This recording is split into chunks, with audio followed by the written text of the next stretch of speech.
Hi hello வணக்கம், welcome to just சமையல் Akash கிச்சனின் Tamil channel. இன்றைக்கி நாம் எங்கள் வீட்டில் செய்கிற ரொம்ப சிம்பிளான அதே சமயம் ரொம்ப ரொம்ப சுவையாக காரசாரமாக புளிப்பாக இருக்கிற ஒரு தக்காளி சட்னி தான் எப்படி செய்யலாம் அப்படிங்கிறத பார்க்க போகிறோம்.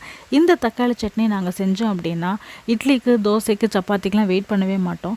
இந்த தக்காளி சட்னியை கூட நாங்கள் எடுத்து நக்கி நக்கி சாப்பிட்ற அளவுக்கு ரொம்பவே டேஸ்ட்டாக இருக்கும்.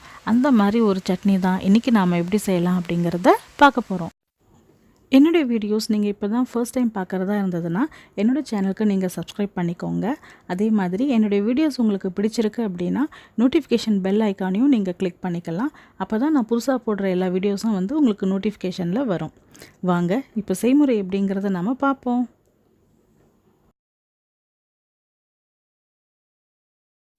இந்த தக்காளி சட்னி பண்ணுறதுக்காக நான் ஒரு கடாயில் ஒரு 4லேருந்து 5 டேபிள் ஸ்பூனுக்கு நல்லெண்ணெய் சேர்த்துக்கலாம்.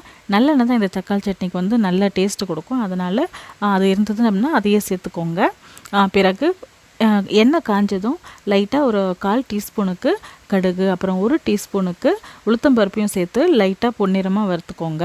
வறுத்த பிறகு ஒரு கை அளவுக்கு நிறையா கருவேப்பிலை சேர்த்துக்கோங்க. கருவேப்பிலை இந்த சட்னிக்கு ரொம்பவே டேஸ்ட் இருக்கும். அதனால் கருவேப்பிலை ஒரு கையளவு சேர்த்துக்கோங்க. கூடவே கொஞ்சமாக பெருங்காயத்தூளையும் சேர்த்து நல்லா வறுத்துக்கோங்க. இப்போ பருப்பெல்லாம் நல்ல ஒரு லைட்டு ப்ரௌன் கலராக ஆகட்டும், அது வரைக்கும் நல்லா வறுத்துக்கலாம். பிறகு ஒரு கப்புக்கு, அதாவது ஒரு பெரிய வெங்காயம் எனக்கு நான் எடுத்திருக்கேன். அதை நல்ல பொடிசாக நறுக்கிட்டேன். இதுக்கு நல்ல பொடிசாக நறுக்கினா தான் உங்களுக்கு நல்லாயிருக்கும். அதனால் நல்ல பொடிசாக நறுக்கி வெங்காயத்தையும் நல்லா வதக்கிக்கோங்க. ஸோ வெங்காயம் வதங்கும் போதே நம்ம தேவையான அளவு உப்பையும் நம்ம சேர்த்துக்கலாம். ஸோ இப்போ நான் உப்பையும் சேர்த்து நல்லா வதக்கிக்கிறேன். இப்போ வெங்காயம் நல்லா அந்த கண்ணாடி பதம் அப்படின்னு சொல்லுவாங்க. அதாவது டிரான்ஸ்லூசன்ட் அப்படின்னு சொல்லிட்டு இங்கிலீஷில் சொல்லுவாங்க. அந்த மாதிரி நல்லா வதக்கின பிறகு நான் இப்போ ஒரு 4 மீடியம் சைஸு நல்ல புளிப்பான தக்காளியை எடுத்திருக்கேன்.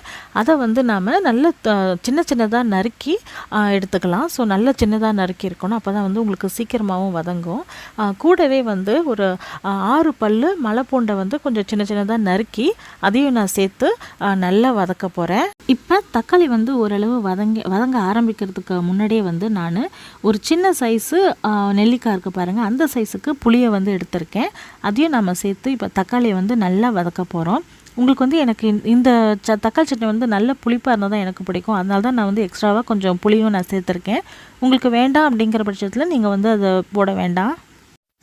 இப்போ தக்காளி நல்லா சாஃப்டாக ஆகட்டும். அப்படி இல்லைனா நீங்கள் நல்லா மசிச்சு கூட விட்டுக்கோங்க. பிறகு இதில் நாம் ஒரு 1/4 டீஸ்பூனுக்கு மஞ்சள் தூள், 3/4 டீஸ்பூனுக்கு மிளகாய் தூள், அப்புறம் 1 டீஸ்பூனுக்கு காஷ்மீரி மிளகாய்த்தூள், அது கொஞ்சம் கலருக்காக நான் சேர்த்துருக்கேன். பிறகு 1 டீஸ்பூன் அளவு மல்லித்தூள், அதாவது தனியாத்தூளையும் நாம் இதில் சேர்த்து நல்லா இதை கிளறிடுவோம். நல்ல ஒரு 8லேருந்து ஒரு 10 நிமிஷம் லோ டு மீடியம் ஃப்ளேமில் நல்லா இதை நல்லா வதங்கட்டும்.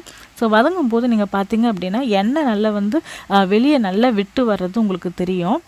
ஸோ அந்த சமயத்தில் நீங்கள் கொத்தமல்லி இலைங்க இருக்குது பார்த்தீங்களா, கொத்தமல்லி இலைங்களை நல்லா தூவி விட்டுக்கோங்க. நல்லா வாசமாக இருக்கும். தூவி நல்லா கிளறி விட்டுக்கோங்க.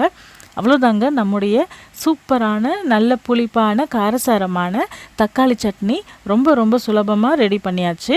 இது நீங்கள் தோசைக்கோ இல்லை இட்லிக்கோ இல்லை சப்பாத்தி பூரி அந்த மாதிரி எதுக்கு வேணாலும் நீங்கள் தொட்டுட்டு சாப்பிடலாம். ரொம்ப ரொம்ப டேஸ்ட்டாக இருக்கும்.